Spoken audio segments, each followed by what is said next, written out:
काही केलं त्या चड्डी बनियन गँगनी, कुठे जाऊन बुक्का मारतात, कुठे जाऊन काही करतात, तर काय करतात ते मग येऊन, कारण त्यांच्यावर कारवाई तर होत नाही, ते काय बोलतात, मुख्यमंत्री महोदयांना येऊन सांगतात की पहली गल है की सारी गलती मेरी नहीं.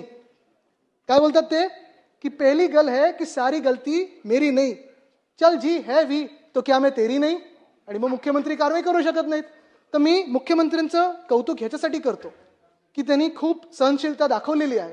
आता कुठे ना कुठेतरी मुंबईकरांच्या मागण्या असतील, शहरातल्या मागण्या असतील, आणि जे काही हे चड्डी बनियन गँगचं चालू आहे त्याच्यावर कठोर कारवाई होणं गरजेचं आहे. आणि शासन काय असतं, जनतेसाठी काय चालतं, कसं चालतं, हे त्यांनी दाखवणं गरजेचं आहे. धन्यवाद. कोणावर कारवाई व्हावी, नेमकं त्यांची चड्डी कोण, त्यांची बनियान कोण, हे एकदा त्यांनी सांगावं ना.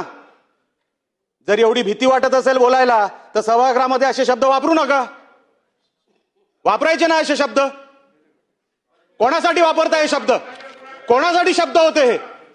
कोणासाठी शब्द होते? हिम्मत असेल तर त्यांनी बोलून दाखवावं हे शब्द कोणासाठी होते. उगाच काही चाललंय, उगाच टीका करायची म्हणून काही का. आम्ही साहेब अरे 1 तासापासून ऐकतोय, काय बोललो नाही. मला नाही साहेब, मी बोलायला देणार नाही. मी एक शब्द मध्ये आमचा कोणी बोललेला नाही. पण हे शब्द कुठले? रुलिंग मधून शब्द या तर काढून टाकावं, या तर त्यांनी स्पष्ट करावं. हिम्मत असेल तर नेमकं ते कोणाबद्दल बोलत होते एकदा स्पष्ट करावं सभागृहामध्ये. बघूया हिम्मत.